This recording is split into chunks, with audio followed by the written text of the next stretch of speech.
بسم اللہ الرحمن الرحیم۔ السلام علیکم ناظرین۔ بچے کی ڈلیوری ایک جانب تو بہت خوشی کا موقع ہوتا ہے، مگر اس کو جنم دینے والی ماں کے لیے یہ وقت خوشی کے ساتھ ساتھ بہت سارے مسائل کا بھی ہوتا ہے جن کا سامنا اسے کرنا پڑتا ہے، اور اگر ان مسائل کی جانب مناسب انداز میں توجہ نہ کی جائے تو یہ عمر بھر کا عذاب بن جاتے ہیں۔ بچے کی ڈلیوری کے بعد کی حالت کو پوسٹ پارٹم حالت کہا جاتا ہے، جس میں ایک ماں بہت سارے جسمانی اور نفسیاتی مسائل کا سامنا کرتی ہے۔ ہم اپنی آج کی اس ویڈیو میں بچے کی ڈلیوری کے بعد جو مسائل آتے ہیں اور ان کے حل کے بارے میں بتانے جا رہے ہیں۔ مزید معلومات کے لیے ہمارے ساتھ جڑے رہیے اور ویڈیو کو اینڈ تک دیکھیے۔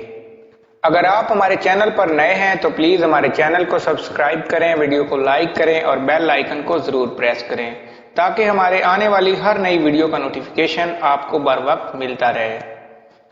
جسمانی مسائل۔ بچے کی پیدائش کے بعد ماں کو قبض، چھاتیوں میں سختی اور سوجن کی شکایت، شدید سردی اور گرمی کا لگنا، پیشاب میں جلن اور وزن کی کمی کی شکایت لاحق ہو سکتی ہیں۔ نفسیاتی مسائل۔ بچے کی پیدائش میں ہارمون میں بہت زیادہ تکلیف واقع ہوتی ہے، جس کے باعث ماں کے مزاج پر بھی اثر پڑتا ہے اور وہ جذباتیات، خود ساختہ اداسی، سستی اور ڈپریشن کا شکار ہو سکتی ہے، اور ایسا ہر 10ویں عورت کے ساتھ ہوتا ہے۔ یہ عورتوں کی زندگی کا بہت نازک دور ہوتا ہے، اس لیے اس کو سمجھنے اور اس کا ساتھ دینے کی ضرورت ہوتی ہے۔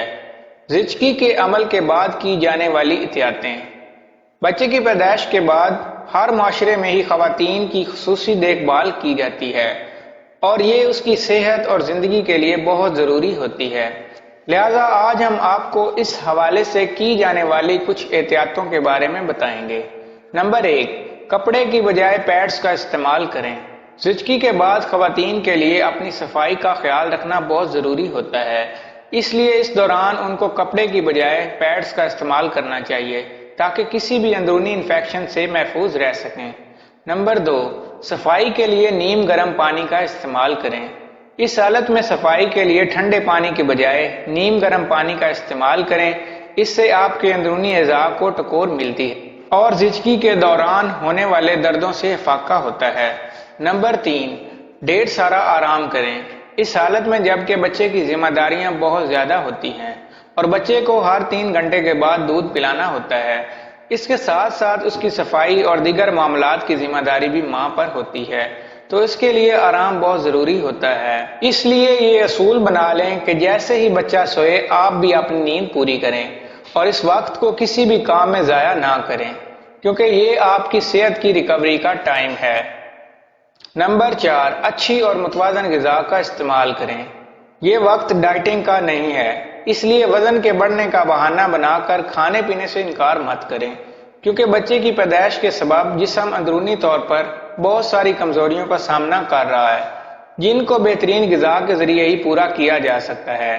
اس کے علاوہ چونکہ بچہ تو دودھ کی صورت میں اپنی ضرورت آپ کے جسم سے پوری کر رہا ہے، اس لیے اس کو صحت مند دودھ دینے کے لیے آپ کو بھی بہترین غذا کی ضرورت ہے، جس میں مناسب مقدار میں پروٹین، فیٹ اور کاربوہائیڈریٹ کی موجودگی لازمی ہے۔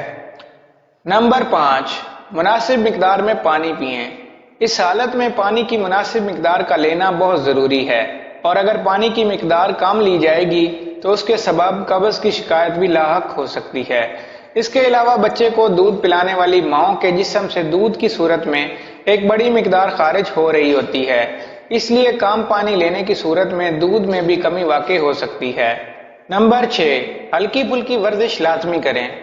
زچگی کی حالت کے بعد جسم کے اعضاء کو دوبارہ سے فعال کرنے کے لیے ہلکی پھلکی ورزش جسمانی اور نفسیاتی دونوں حوالوں سے بہت مفید ثابت ہوتی ہے، اس لیے خواتین کو چاہیے کہ اس حالت میں لازمی طور پر دن کا کچھ حصہ ورزش کے لیے ضرور نکالیں۔